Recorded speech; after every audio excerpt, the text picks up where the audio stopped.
शिवसैनिक त्या क्षणाची वाट पाहत आहेत। आज शिवसेनेचे पक्षप्रमुख आणि महाराष्ट्र राज्याचे मुख्यमंत्री उद्धवसाहेब ठाकरे यांना विनंती करतो की त्यांनी आज या दसरा मेळाव्याला आम्हाला सर्वांना मार्गदर्शन करावे।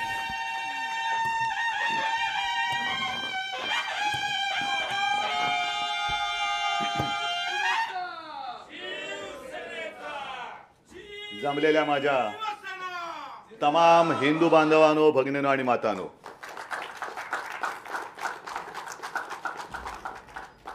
आज महाविजयादशमी आहे। त्या निमित्ताने दसऱ्याच्या तर शुभेच्छा आहेच, पण मगाशी नंदेशनी एक मराठी मातीत काय तेज असतं आणि शाहिराची काय ताकद असते ती ताकद दाखवली।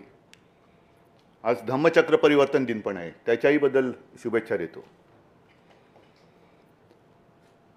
संजय आता आपण बोलत होतात की जवळपास 1 वर्ष झालंच, पुढच्या वर्षी म्हणजे पुढच्या महिन्यात 1 वर्ष होतच आहे। तारीख पे तारीख देत आहेत, देऊ द्यात।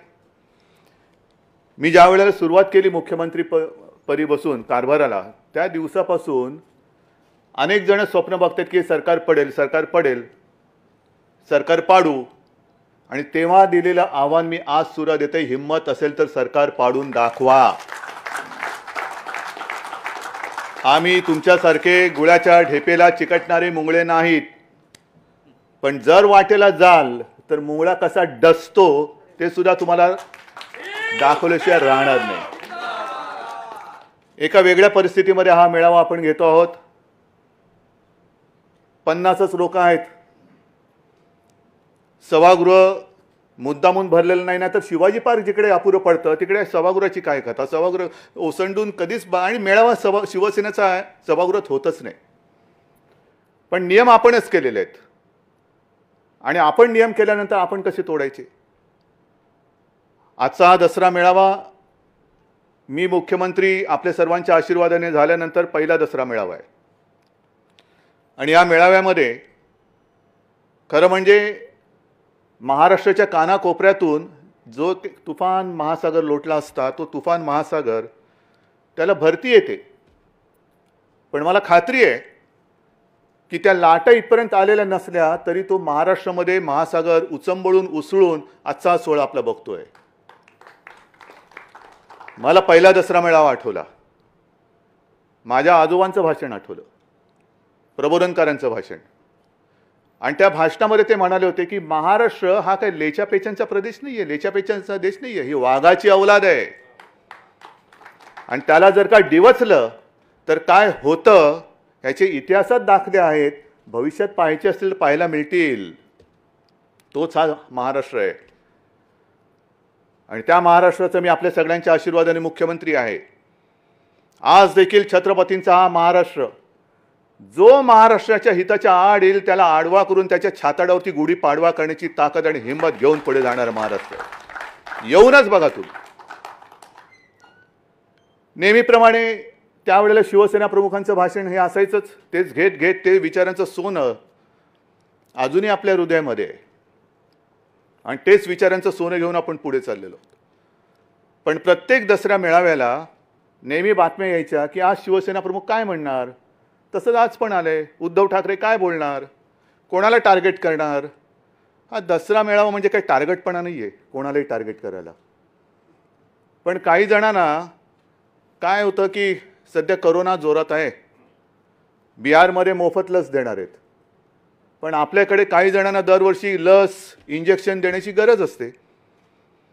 काही जणांना इंजेक्शनही माणसाची चालत नाही, त्यांना गुराढोरांची इंजेक्शने द्यावी लागतात, आणि काही जण तर अशी बेडकं असतात, म्हणजे तुम्हाला माहिती आहे सध्या एक बेडूक आणि त्याची 2 पोरं, या पक्षातून त्या पक्षात, त्या पक्षातून त्या पक्षात। आणि मी लहान असताना एक गोष्ट किंवा कविता किंवा गाणं काहीतरी होतं, बेडकीच्या पिल्लाने बैल पाहिला, तसं या बेडकाच्या पिल्लाने वाघ पाहिला आणि वाघाची डरकाळी ऐकली, मग जाऊन बाबाला सांगितलं आणि बाप आवाज काढतोय पण असा चिरका आणि किरका आवाज येतोय, तो बेडूक कसा काय वाघ होऊ शकेल, होऊ शकत नाही। तर ही अशी काही सगळी जी काय लोक आहेत त्यांचं नाही म्हटलं तरी थोडाफार एक समाचार घेणं गरजेचं आहे. मी गेले वर्ष मुख्यमंत्री पदाला होत आलं, पण 6 महिने फेसबुक लाईव्हच्या माध्यमातून आपल्या सर्वांशी संवाद साधतोय.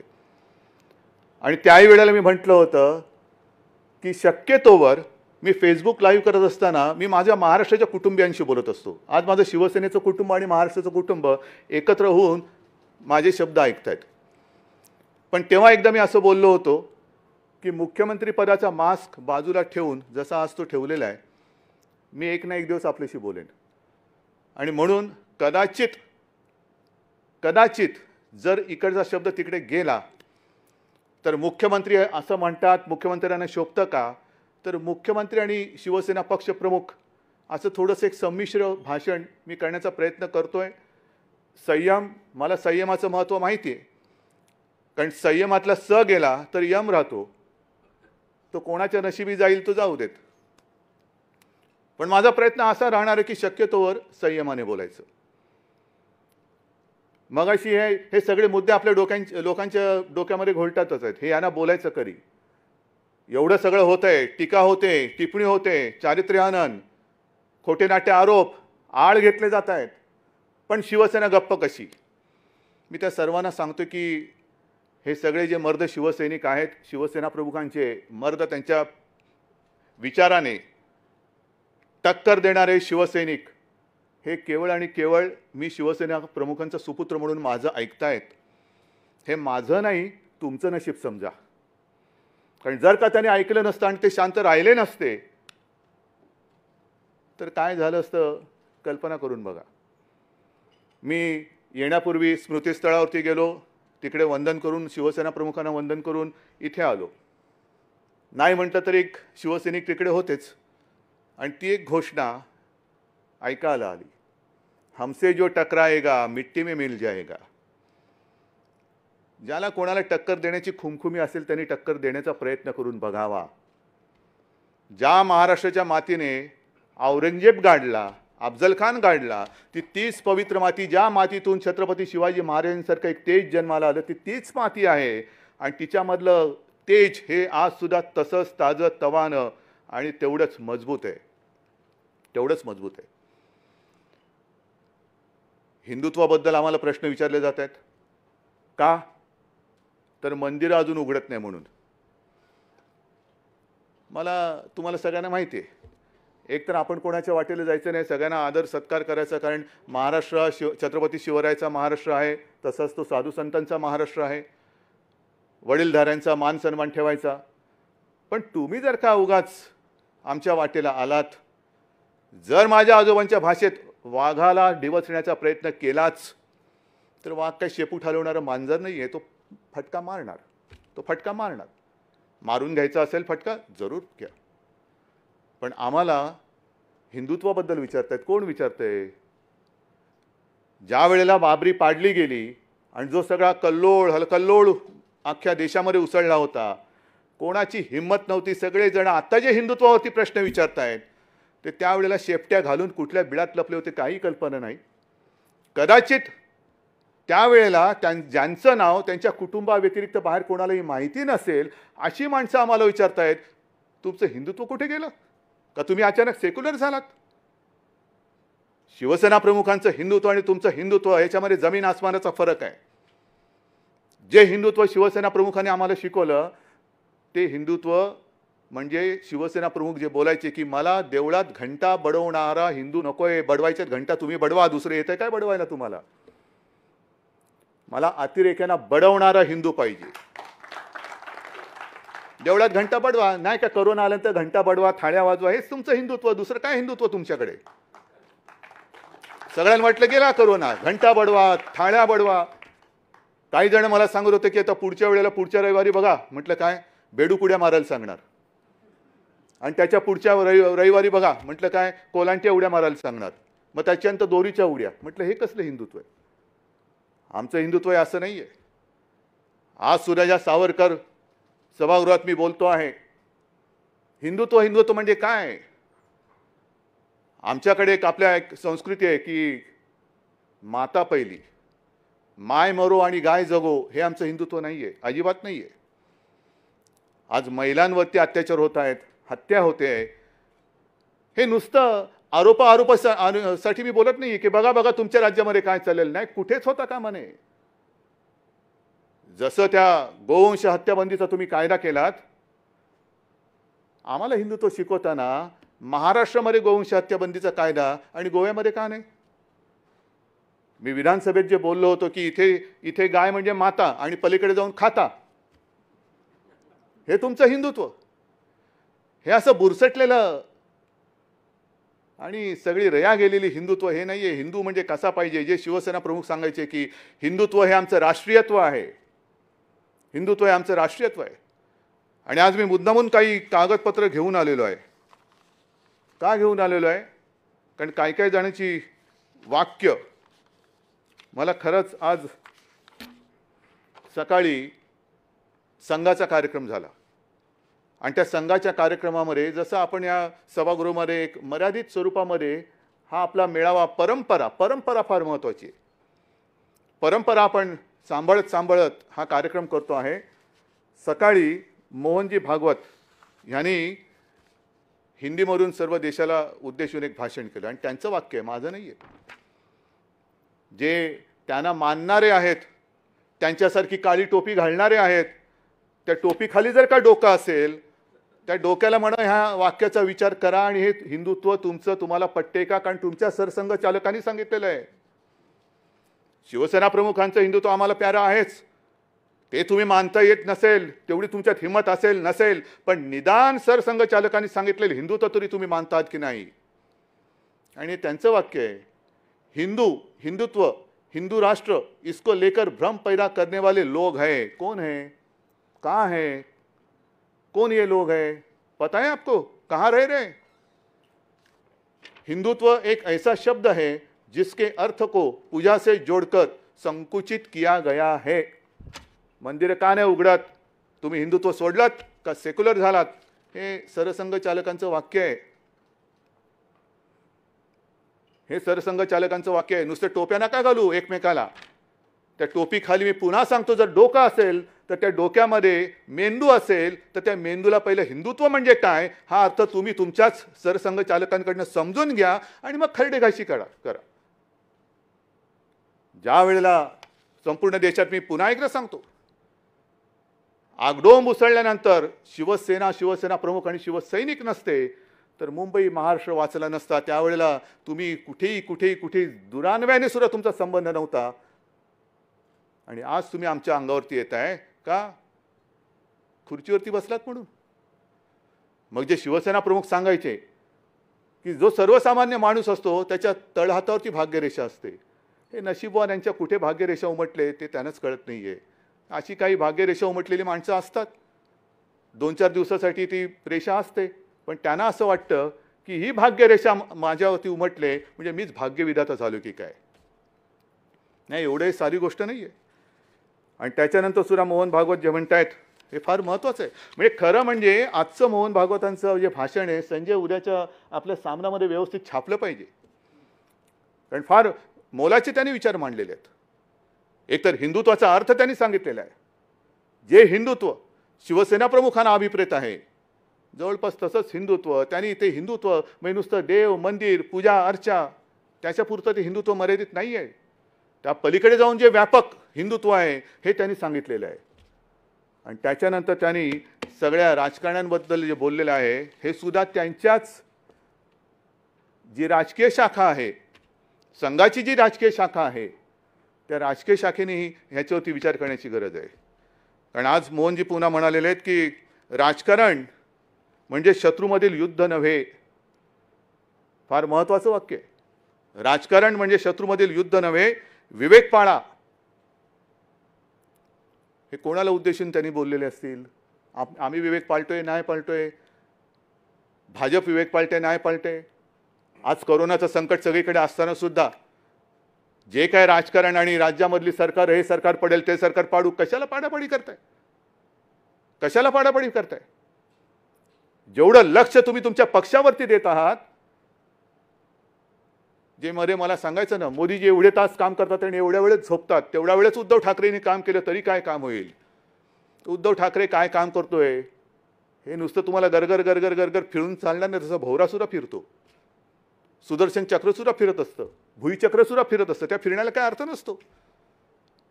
पण जे काम आज झालेलं आहे ते पुढच्या महिन्यामध्ये सगळ्यांच्या समोर मी ठेवणार आहे. पण राजकारणामध्ये म्हणजे हे करोनामध्ये सुद्धा पाडापाडीचं करतात. मध्य प्रदेशचं सरकार पाडलं, आणखीन कुठलं सरकार पाडलं, बिहारमध्ये आता प्रचाराला लागले, सोशल डिस्टन्सिंगचं. आज सुद्धा आम्हाला सुद्धा हा तोबा गर्दीचा मेळावा करता आलाच काही नाही. परंतु आम्ही हे नियम पाळतो. का पाळतो? की मी मुख्यमंत्री म्हटल्यानंतर मी महाराष्ट्र राज्याचा कुटुंब प्रमुख आहे. मला माझ्या जनतेची, तुम्हाला नसेल, तुमच्यासाठी महाराष्ट्रातली जनता, देशातली जनता म्हणजे मतं असतील, पण माझ्यासाठी ती माझ्यासारखी हाडामासाची रक्ताची माणसं आहेत. माझी ती माणसं आहेत, माझी ती कुटुंबीय आहेत. म्हणून मी हे उगाच नाही लावून फिरत, माझी कुटुंब माझी जबाबदारी. पण तिकडे पाडापाडी करताय. पण जेवढं लक्ष तुम्ही तुमच्या पक्षावरती देताय त्यातलं थोडं लक्ष तरी देशावरती द्या ना. आज देश रसातळाला चाललेला आहे. मी मुख्यमंत्री म्हणून जेव्हा गेल्या आठवड्यामध्ये त्या पूरग्रस्त भागात गेलो होतो, अतिवृष्टी झालेल्या भागामध्ये संपूर्ण शेतकऱ्यांची सगळी हे ओसाड झालेली आहे. घरदारं वाहून गेलेत, जमीन खरडून गेले, विहिरी बुजल्यात, रस्ते वाहून गेलेत, इलेक्ट्रिक खांब पडलेले आहेत. मदत करायची, मदत करतोय. पण मदत करताना सुद्धा पैसे आणायचे कुठून? पैसे आणायचे कुठून? कारण आपल्या हक्काचे, मी मुद्दामून हे सांगतोय, आपल्या हक्काचे जो जीएसटीचा टॅक्स आहे त्याचे जवळपास 28,000 कोटी आणि वरचे आपल्या हक्काचे जवळपास ते 10,000 म्हणजे 38,000 कोटी हे येणं आपल्या हक्काचं आज सुद्धा केंद्राकडे बाकी आहे. आज सुद्धा 38,000 कोटी आपल्या महाराष्ट्राच्या हक्काचं आहे, हे केंद्राकडे बाकी आहेत. ते देत नाही आहेत. आणि बिहारला फुकट लस देत आहेत. कोणाच्या पैशाने देत आहेत? पण 38,000 कोटी म्हणजे जीएसटी देतच नाहीये. मग मध्ये एक प्रस्ताव असा आला की राज्याने कर्ज उभारावं. काय म्हणून उभारायचं? मग आता म्हणतात केंद्र कर्ज उभारेल. फेडायचं कोणी? का म्हणून तुम्ही कर्ज उचलताय आणि आम्हाला उचलायला लावताय? जीएसटी जो आमच्याकडे जो टॅक्स कर गोळा करण्याचा जो एक अधिकार होता, त्याही वेळेला आपल्याला सर्वांना कल्पना असेल की शिवसेना एकटी होती महाराष्ट्रात तरी की त्याला विरोध करत होती की असं जे व्हायचं तर असं कसं देणार तुम्ही? म्हणजे इथला पैसा दिल्लीत जाणार आणि दिल्ली मग सगळीकडे वाटणार. येत नाहीये पैसा. मग जीएसटी जर का तुम्ही आम्हाला देऊ शकत नसाल तर मला असं वाटतं, मी आज ह्या दसरा मेळाव्याच्या निमित्ताने संपूर्ण देशातील सर्व राज्याच्या मुख्यमंत्र्यांना एक विनंती करतोय, आवाहन करतोय की चला पुढे या, चर्चा करूया आपण त्याच्यावरती. जीएसटीची जी काय कर पद्धत आहे ही जर का फसली असेल, आणि मला वाटतं फसली ती, आमच्या हक्काचा पैसा जो आम्हाला मिळाला पाहिजे तो मिळत नाही. प्रत्येक जण ठो ठो ठो ठो बॉम्ब मारतोय, पत्रावरती पत्र लिहिले जात आहेत, त्या पत्राला केराची टोपली दाखवली जाते.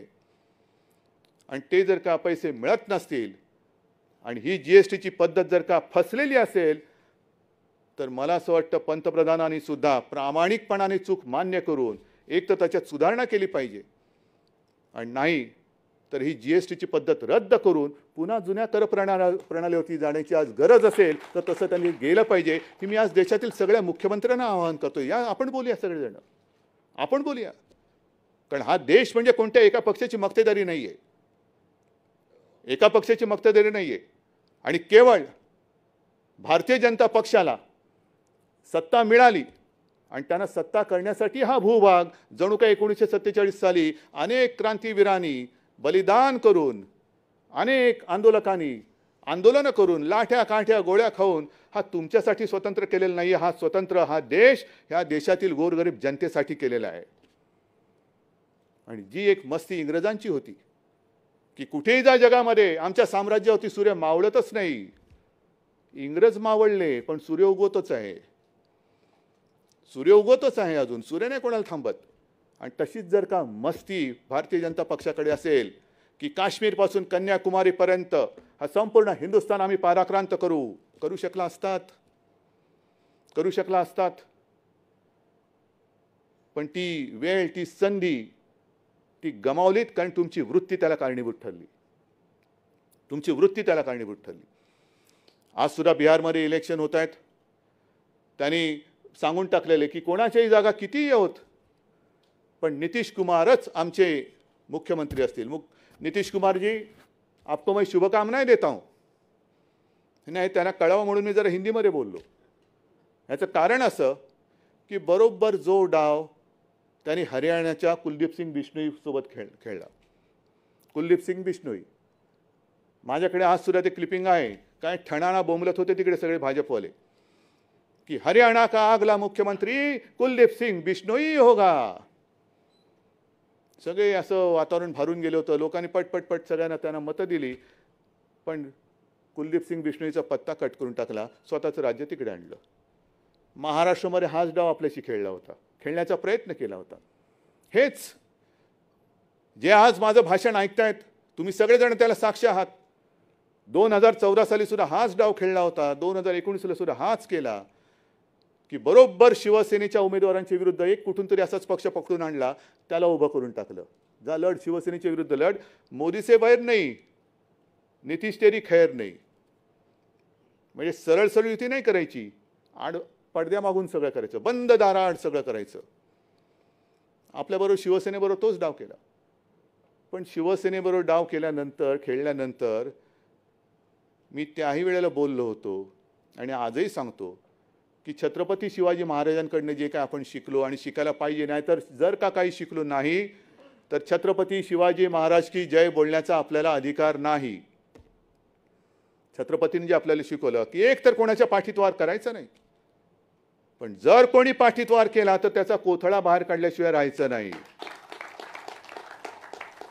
आणि छत्रपतींचंच एक वाक्य, काही पत्र त्यांची मिळालेत, काही पत्र इतिहासमध्ये नोंद झालेली आहे आणि माझ्या वाचनात कुठेतरी एक आलेलं आहे की छत्रपतींचं एक वाक्य आहे, होय मी शत्रूला दगा दिला आणि शत्रूला दगा देतो, पण एक तरी उदाहरण असं दाखवा की मी मित्राला दगा दिलेला आहे.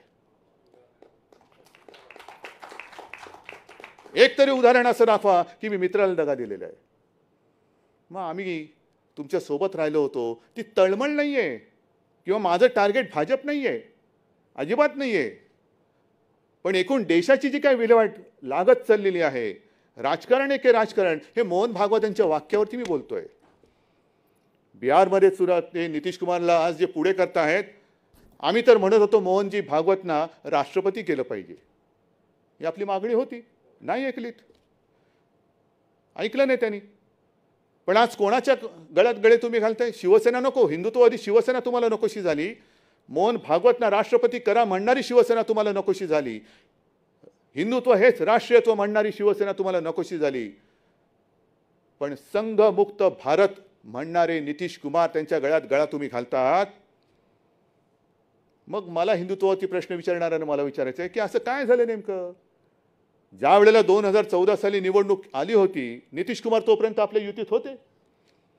पण 2014 साली जेव्हा पंतप्रधान पदाचा उमेदवार ठरवण्याची वेळ आली, घोषित करण्याची वेळ आली, तेव्हा हेच नितीश कुमार म्हणाले होते की आम्हाला सेक्युलर चेहरा पाहिजे पंतप्रधानपदी, तो जर नसेल तर मी युतीत राहणार नाही. आणि त्यांनी युती तोडून टाकली होती. मग कोणती लस कोणी कोणाला दिली? तुम्ही त्याला हिंदुत्वाची लस दिली का त्याची सेक्युलरपणाची लस तुम्ही घेतली? हे मला पत्र खरडणारे सांगतील. कोणी कोणाची लस दिली? संघमुक्त भारत म्हणणारा नितीश कुमार हा हिंदुत्ववादी झाले का तुम्ही सेक्युलर झालात? आणि जर तुम्ही म्हणत असाल की जागा कोणाच्या किती जरी आल्या तरी नितीश कुमारच मुख्यमंत्री, ठीक आहे, निवडणुकीनंतर कोरोनाची लस सगळ्यांना बिहारमध्ये फुकट देणार. मग आमचा बाकीचा देश जो काय आहे तो काय बांगलादेश आहे की पाकिस्तान आहे का कझाकिस्तान आहे? लाज वाटली पाहिजे खरं म्हणजे. अशा लोकांना कारभार करण्याची त्यांची लायकी नाही आहे. जे देशामध्ये जर असं विभाजन करत असेल की यांना फुकट आणि तुम्हाला विकत. केंद्र सरकार तुम्ही आहात, मायबाप तुम्ही आहात. मी आज कुठेतरी एक ते दानवेंचं वाक्य ऐकलं, त्याच्यानंतर ते दिसलं नाही. जे आम्ही बोललो, का नाही बोलायचं? जीएसटीचे पैसे येत नसतील, इतर हक्काचे पैसे येत नसतील, केंद्राकडे जून महिन्यापासून आपण आपत्तीग्रस्तांसाठी जे जे पैसे मागितलेले आहेत त्यातला एक सुद्धा नया पैसा आलेला नाही, एक छराम आलेला नाहीये. मागायचे नाहीत पैसे? मग दानवे म्हणाले, लग्न तुम्ही केलं आणि पैसे बापाकडे मागता. दानवेजी बाप तुमचा असेल, माझा बाप इकडे, माझा बाप इकडे आहे आणि तो माझ्या सोबत आहे. कधी कधी माझ्या शरीरात असेल, कधी माझ्या विचारात असेल, पण मला भाडोत्री बाप कोणाला स्वीकारण्याची माझी तयारी नाही. ते भाडोत्री बाप तुमचे तुम्हाला लख लाभो, पण माझे आई बाप सगळे माझ्या या मातीमध्ये आणि या माझ्या सोबत आहेत. पण का पैसे मागायचे नाहीत? लग्न आम्ही केलं, जरूर केलं, पण लग्न करताना बाप तर सोडा हो, आहेराची पाकिट ज्याला देत होतो ना, तो आहेर घेऊन पळालेला आहे. मोजतो म्हणाले, मोजतो आणि मोजून देतो, मोजतच बसलाय. खाल्ले की काय खाल्ले देव जाणे. पण आहेराची पाकिटं पळवणारे तुमचे जर का बाप असतील तर ते तुम्हाला लख लाभो. माझे आईबाप हे इकडेच आहेत. हे सगळं मी तुम्हाला बोलतोय कारण हे गेल्या काही महिन्यातलं दाटून साठून सगळं आलेलं आहे. आज आपण विजयादशमी करतो. रामाने रावणाचा वध केला. आपण एक सिंबॉलिक रावणाचा वध करतो. 10 तोंडाचा रावण. अनेक तोंड आहेत. हे 10 तोंडाचा रावण 10 तोंडांनी महाराष्ट्रावरती आलेला आहे. एक तोंड म्हणते रावणाचं, रावण की मुंबई हा पाकव्याप्त काश्मीर झालेला आहे. मुंबई पाकव्याप्त काश्मीर, पाकव्याप्त काश्मीर सोडून द्या. कारण मला वाटतं जर मी विसरलो नसेन तर मोदींनी आपल्याला सांगितलं होतं 2014 साली की पाकव्याप्त काश्मीर मी भारतात आणल्याशिवाय राहणार नाही. बोलले होते ना. पाकव्याप्त काश्मीर लांब राहिलं. आपल्या भारताचा जो काश्मीर आहे तिकडे ज्यांना मुंबई हे पाकव्याप्त काश्मीर वाटते त्यांना म्हणा अनधिकृत सोडून द्या. 370 कलम काढलेला आहे, पण अधिकृत तरी 1 इंच जमीन आज तरी जाऊन तुम्ही घेऊन दाखवा. आज तरी जाऊन घेऊन दाखवा तुम्ही आणि मग आमच्या अंगावरती या. घरी खायला मिळत नाही म्हणजे मुंबईमध्ये यायचं आणि वरती दाखवायचं की आम्ही कष्ट केलेले आहेत. मुंबई महाराष्ट्राचं मीठ खायचं आणि नमक हरामी करायची, ही असली सगळी रावणी अवलाद. महाराष्ट्राची बदनामी कशासाठी करायची? ह्याचं कारण करोनाचं संकट असताना सुद्धा जवळपास 16,000 कोटी त्यातले 2 चीनी कंपन्या बाहेर काढा. येत्या 8-15 दिवसामध्ये आणखीन काही हजार कोटीचे सामंजस्य करार आपण करतो आहोत. महाराष्ट्रामध्ये चहूबाजूने उद्योजक येऊ इच्छित आहेत, त्यांना आपण आमंत्रण देतोय. काय केलं शिवसेनेने? मराठी माणसाला वडापाव दिला. हो दिला. भीक मागून खायचं नाही, जे खाशील ते हक्काने खा, मेहनतीचं खा, हा त्याचा मागचा संदेश होता. आणि आज सुद्धा जे हजारो कोटींचे आपण MOU केलेले आहेत, काय झालं MOUचं? पहिल्या सरकारच्या काळात पण झालेले होते, पण आपण जे MOU मला वाटतं जून-जुलैमध्ये केले होते, बहुतेक सगळ्या उद्योजकांना आपण जमिनी दिलेल्या आहेत. त्यांच्या बहुतेक सगळ्या उद्योजकांच्या अटीतटी शर्ती काढून त्यांनी नाही म्हटलं तरी एक सुरुवात केलेली आहे. हे शिवसेना करते, महाविकास आघाडीचं सरकार करते. हजारो कोटीचे MOUs म्हणजे हजारो कोटीची गुंतवणूक ह्या आपल्या महाराष्ट्रामध्ये येते. ही महाराष्ट्रामध्ये येते कोणासाठी येते? या भूमिपुत्रांसाठी येते. म्हणून आज मी हे सुद्धा आवाहन करतोय, सगळ्यांना विनंती करतोय, भूमिपुत्रांना आवाहन करतोय की हे सगळं आम्ही करतोय, आम्ही तुमच्यासाठी करतो आहोत. जे जे उद्योग येतील ते जाहीर केले जात आहेत, जाहीर केले जातील, पण तिथे ज्या ज्या पद्धतीचे कुशल अकुशल जी काही काम करणारी माणसं लागतील ती मला या अस्सल मराठी मातीतलीच पाहिजे. तुमच्यासाठी आम्ही हे करतो आहोत. नुसतं बोलून थांबत नाही आहोत, तर हे करतो आहोत. पण मग इतरांची पोटदुखी सुरू झाली की महाराष्ट्र हे करतोय, आम्ही का नाही करू शकत? तर तुमचं नशीब आहे, आम्ही काय करू त्याला? पण महाराष्ट्रामध्ये या संकटाच्या काळात सुद्धा उद्योगधंदे येत असताना महाराष्ट्र पुढे जातो आहे म्हणून महाराष्ट्राची बदनामी केली जाते. महाराष्ट्रामध्ये जणू काही कायदा सुव्यवस्था अस्तित्वात नाहीच आहे. मुंबई पोलीस हे निकम्मे आहेत. आणि त्याहीपेक्षा भयंकर म्हणजे जे काय मध्ये सगळं झालं की जणू काही महाराष्ट्रामध्ये शिवाजी पार्क असेल, इकडे असेल, तिकडे असेल, गांजा आणि चरसची शेतीच फुललेली आहे. हे एकूण असं चित्र म्हणजे मुंबई पाकव्याप्त काश्मीर आहे. महाराष्ट्र मुंबई पोलीस निकम्मे आहेत, ते काय काम करत नाही आहे. इकडे सगळे नशिले आहेत, चरस गांजा इकडे उघड उघड विकला जातोय. हे असं सगळं चित्र करायचं त्यांना माहिती नाही अजून की ह्या महाराष्ट्राची जी संस्कृती आहे त्या महाराष्ट्राच्या संस्कृतीमध्ये आमच्या घराघरामध्ये तुळशी वृंदावनं आहेत, गांजाची वृंदावनं नाही आहेत. असं कोणतं पिक्चर आलं नाही की मै गांजा तेरे घर का.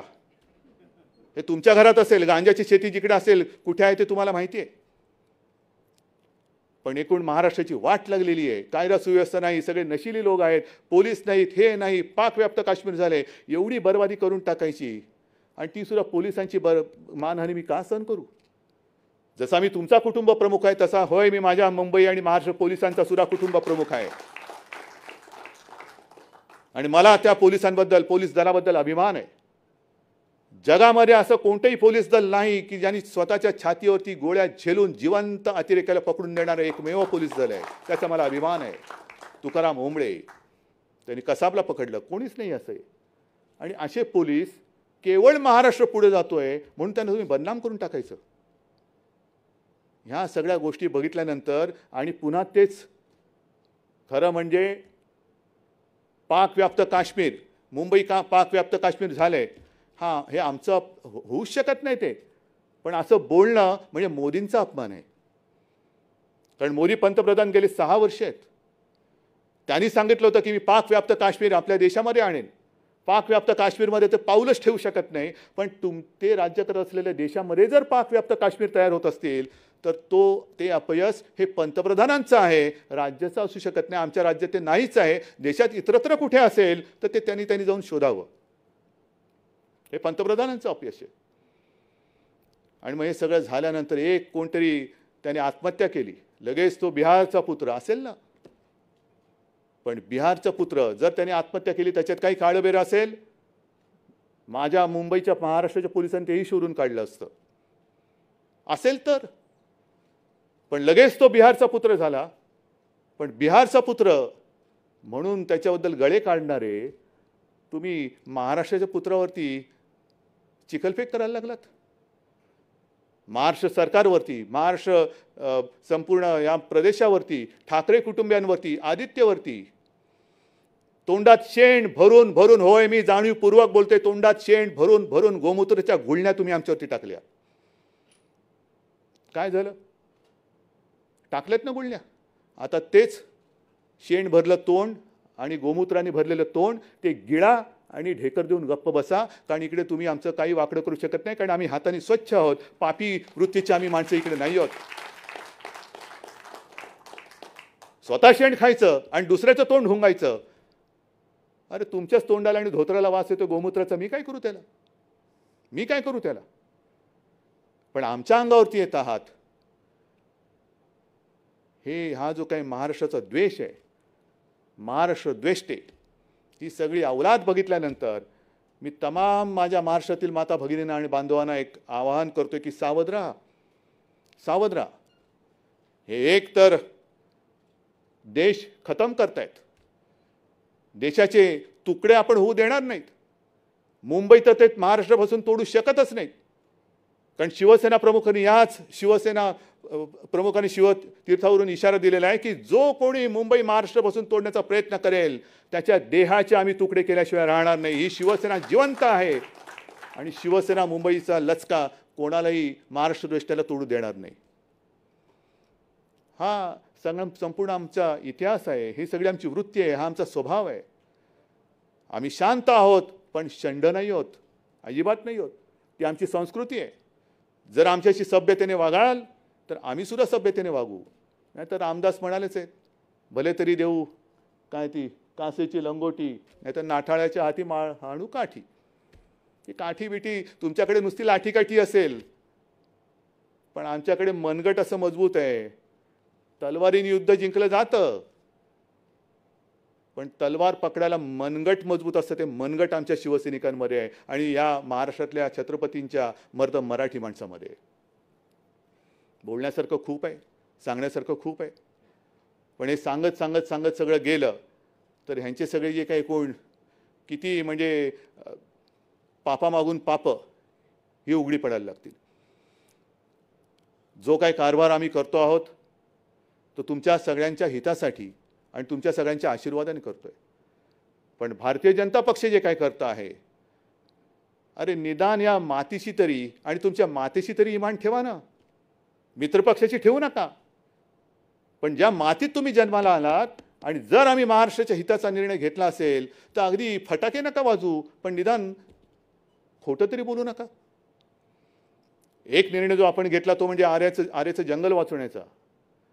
जवळपास 808 एकर. हे असं उदाहरण संपूर्ण जगात दुसरीकडे कुठे नसेल. जंगल उजाड करून शहरं वसली गेलेली आहेत, पण शहरामध्ये जंगल राखणं, रक्षण करणं हे तुमच्या महाविकास आघाडीच्या सरकारने केलेलं आहे. याचा मला अभिमान आहे, नक्कीच अभिमान आहे. मेट्रोची कार शेड जे रातोरात झाडांची कत्तल करून तिकडे करण्याचं घाटत होतं, ती कार शेड मी आल्या पहिले त्याला स्थगिती दिली. स्थगिती दिल्यानंतर अभ्यास झाला. आता अभ्यास किती काळ करायचा? तुमचं सरकार गेलं तरी तुमचा अभ्यास होत नाही, त्याला मी काय करू? तुमची शिकवणी नीट लावा. मी कशाला सांगू तुम्हाला कोण टीचर पाहिजे? पण आपण ती जी कार शेड आहे ती आता कांजूर मार्गला नेतोय. नगरविकास मंत्री इकडे बसलेले आहेत. एक नया रुपया खर्च न करता सरकारची जमीन, त्याच्यावरती कोणतेही लिटिगेशन नाही, काही नाही. ती जमीन आपण मेट्रोसाठी घेतलेली आहे. आणि ही मेट्रो मग किती पैसा वाया गेला हा कोण देणार? कोणताही पैसा वाया गेलेला नाही, अजिबात नाही. त्या बरोबर लाईन ज्या आहेत, मेट्रो 3 असेल, 6 असेल, आणखीन काय असेल, ह्याच्या पुढे जाऊन सांगतो की तिकडे जो काय जी कार शेड होणार आहे, ती कार शेड तिकडे झाल्यानंतर केवळ कांजूर मार्गपुरती नाही, आरेपुरती नाही, तर पुढे कल्याण डोंबिवलीपर्यंत तो जो मार्ग जाणार आहे त्याच्यासाठी ती कार शेड तिकडे होणार आहे. हे करायचं नाही, पण केल्यानंतर सुद्धा असं काही ठोठो बोंबलायचं की जणू काही आम्ही मोठंच काहीतरी घोडं मारलंय. आणि काय सांगलं म्हणाले, विलासी राजा आणि त्याची अहंकारी मुलं. ठीक आहे ना, मग मी असं म्हटलं तर अहंकारी राजा आणि कळसूत्री बाहुल्या, हे नुसतं असं फिरवत बसायचं. बोट वर केलं की यांची टांग वर होते, हे बोट वर केलं की हात वर होतो, हे दुसरं बोट केलं की दोन्ही टांगावरती होतात. आता काय वर तुमचं काय वरनं काय करतील दोरीवरनं, मला काय माहिती तुमच्या वरच्या जोडीला तुमचं कोणते अवयव जोडले गेले. पण ही कळसूत्री बाहुल्यांचा खेळ आता महाराष्ट्राने संपवलेला आहे. आणि यापुढे महाराष्ट्रामध्ये कळसूत्री बाहुल्यांचा खेळ होणार नाही. इकडे मर्द मावळ्यांचंच सरकार येणार आहे, मर्द मावळ्यांचं सरकार येणार. आणि म्हणून बांधवांनो आणि भगिनीनो, मी मगाशी म्हटलं की बऱ्याच काही गोष्टी घेऊन आलेलो आहे, पण सगळ्या गोष्टी सांगत बसण्यात तसं काय मला वाटतं उगाच वेळ काढण्यात काय अर्थ नाही आहे. पण एकच गोष्ट महत्त्वाची जी सांगतो की जे काही चाललेलं आहे संपूर्ण देशात हे फार विचित्र चाललेलं आहे. कोरोनाचं संकट आहेच, जगभरामध्ये संपूर्ण अर्थव्यवस्था ही खिळखिळी झालेली आहे. आणि अशा या परिस्थितीमध्ये देशाच्या अर्थव्यवस्थेकडे लक्ष न देता केवळ सरकार पाडापाडी करण्यामध्ये जर भारतीय जनता पक्षाला रस असेल तर मला असं वाटतं अराजकाला आपण आमंत्रण देतो आहोत, अराजकाला आमंत्रण देतो आहोत. जे मी येताना बघत होतो कुठल्या तरी एका देशामध्ये धान्याची कोठारं फोडली जात आहेत. कारभार कसा करावा? आपण नेते आहोत, तुम्ही नेते आहात. ज्या वेळेला मला आठवतंय जून जुलैच्या सुमारास माननीय पंतप्रधानांनी एक व्हिडिओ कॉन्फरन्स घेतली आणि देशातील सर्व प्रमुख राजकीय पक्षांच्या नेत्यांना, प्रमुखांना त्यांनी व्हिडिओ कॉन्फरन्सच्या माध्यमातून विचारलं होतं की चीन हा पुढे सरकतोय, काय करायचं? आम्ही त्यांना सांगितलं होतं की आम्ही प्रधानमंत्रीजी तुम्ही नेते आहात, आमचा तुमच्यावरती विश्वास आहे. युद्धाच्या काळात आम्ही राजकारण करणार नाही, अजिबात करणार नाही. जे तुम्ही ठरवाल आमचा तुम्हाला पाठिंबा आहे, आमचा तुमच्यावरती विश्वास आहे, कारण आम्हाला माहिती आहे की तुम्ही लेचेपेचे नाही आहात. मग जर हे आम्ही करू शकतो तर करोनाचं संकट ह्याच्यामध्ये तुम्ही राजकारण करता? मंदिरं उघडा, मंदिरं उघडणार आहे. मला काही हौस नाही की सगळं काही लॉकडाऊन करून दाखवले. काय दाखवलं? टाळेबंदी. अजिबात नाही, लॉकडाऊन करण्याची काही मला हौस नाही आहे. सगळ्या गोष्टी हळूहळू करत उघडत जातो आहोत. पण आज जे तुमच्या सरसंघचालकांनी सांगितलेलं आहे की हिंदुत्व म्हणजे नुसतं पूजा अर्चा यांच्याशी जोडला गेलेला तो एक संकुचित शब्द नाही आहे. बरंच काय ते बोललेत, मुस्लिम बांधवांबद्दल सुद्धा ते बोललेत. ऐका जरा त्यांचं ऐका. जी शिकवण त्यांच्याकडनं तुम्ही घ्यायला पाहिजे ती न करता त्यांच्या शिकवण्याकडे लक्ष न देता जर तुमचं लक्ष खुर्चीवरती असेल तर तुमच्या खुर्चीचे पाय विचार नसल्यामुळे कधी कापले जातील हे सांगता येत नाही. पाया मजबूत पाहिजे. आज सगळी एनडीए म्हणून जी काही आघाडी केली होती ती आघाडी तुटून गेलेली, काय एनडीए शिल्लक नाही राहिलेली. पहिला आपल्याशी खेळ करायला गेलेले, आपण तडाखा दिला, अकाली दल गेली, मग मला वाटतं ते गोरखा काय त्यांचं ते गेले, खडसे गेले, आणखीन कोणतरी ते जात आहेत. म्हणून मी परवा मला प्रश्न विचारला की तुमची प्रतिक्रिया काय, तेव्हा मी हेच सांगितलं होतं की यशाची शिखरं पादाक्रांत करतायत, जरूर दहीहंडी फोडायला वरती गेलेत, पण वरती गेल्यानंतर तारेला लटकू नका, कारण खालचं सगळं गेलं, येणार कसे खाली? हंडी आणि तुम्ही दोघे एकदम खाली. दही हंडी फोडताना सुद्धा पाया मजबूत असावा लागतो, आणि तो जर का पाया तुमच्या मित्रपक्षांचा हल्ला असेल, तुमचे पायाचे दगड जर निष्ठत असतील, विचार नाही, आचार नाही, काही नाही, संस्कृती नाही, तर असं सरकार हे जास्त काळ टिकू शकणार नाही. आमचं सरकार कधी पाडायचं आहे माझं आव्हान आहे, पण तुमचं सरकार पहिलं सांभाळा, तुमचं सांभाळा.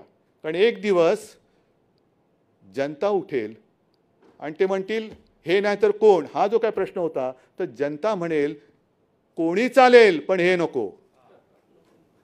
हा विचार आता सुरू झालेला आहे, कोणी चालेल पण हे नको. आणि म्हणून मी बिहारच्या जनतेला सुद्धा एक सांगतोय की डोळे उघडून मतदान करा. मी कोणाला करा मला माहिती नाही, ते तुमचं तुम्ही बघा. पण हे जे काय यांचे छक्के पंजे चालतात त्याला बळी न पडता तुम्ही मतदान करा. आणि महाराष्ट्रामध्ये सुद्धा, कारण मध्ये मध्ये काय होतं, काय आलं रे, तर त्याला आत घेऊन मी संपवतोच. मध्ये मध्ये काय होतं, आता गेल्या 2 आठवड्यापूर्वी मराठा समाजाला, ओबीसी समाजाला, धनगर समाजाला मी सर्वांना सांगतोय की बाबांनो, आम्ही तुमचे आहात, हे सरकार तुमचं आहे. कोणताही समाज हा न्याय दिल्याशिवाय मी शांत राहणार नाही, हे मुख्यमंत्री म्हणून माझं तुम्हाला सगळ्यांना वचन आहे. सगळ्या समाजाला मी न्याय देणार, आणि हा न्याय देताना कोणाचं काही काढून देणार नाही. जो तो समाज, एक गोष्ट नक्की चांगली आहे की प्रत्येक समाज म्हणतोय की त्यांना द्या, आम्हाला हरकत नाही, पण आमचं फक्त कोणाचं काही कमी होणार नाही. आदिवासींचं तसंच राहील, धनगरांचं त्यांनाही देऊ, ओबीसींचं देऊ, मराठ्यांना देऊ, सगळ्यांना देऊ. फक्त एकच हात जोडून नम्र विनंती करतोय की जातीपाती आणि समाजामध्ये जे कोणी महाराष्ट्र द्वेष्टे भिंती उभ्या करू इच्छित असतील तर त्यांच्या कारस्थानांना बळी पडू नका. कारण तुम्ही म्हणजे महाराष्ट्र आहात, तुम्ही म्हणजे शिवरायाचे मर्द मावळे आहात, आणि तुमच्यामध्ये जर का तुटफूट झाली आणि तोडफोड करण्यामध्ये जर का ते यशस्वी झाले तर केवळ आपलेच नाही तर महाराष्ट्राचे तुकडे करायला ते मागे पुढे बघणार नाही. आणि म्हणून मला असं वाटतं आज दसरा आहे, हे जे आपण वैचारिक सोनं लुटतं न लुटतो जे काय असेल ते, पण निदान बेल भंडारा उचलून एक शपथ घ्यायला पाहिजे की महाराष्ट्राच्या एकजुटीला तडा जाईल असं मी काही करणार नाही. ही शपथ या दसऱ्याच्या निमित्ताने घेऊन तूर्त मी आपली रजा घेतो. जय हिंद, जय महाराष्ट्र. धन्यवाद साहेब. आपण दिलेला विचार घेऊन घराघरातून शिवसैनिक आपला पुढचा प्रवास सुरू करत आहेत. या ठिकाणी रमाधामसाठी चंद्रकांत खैरे यांच्याकडून 2,25,000 रुपयाचा धनादेश देण्यात आलेला आहे देणगी म्हणून, आणि श्रीरंग गोडबोले यांना पुष्पगुच्छ देऊन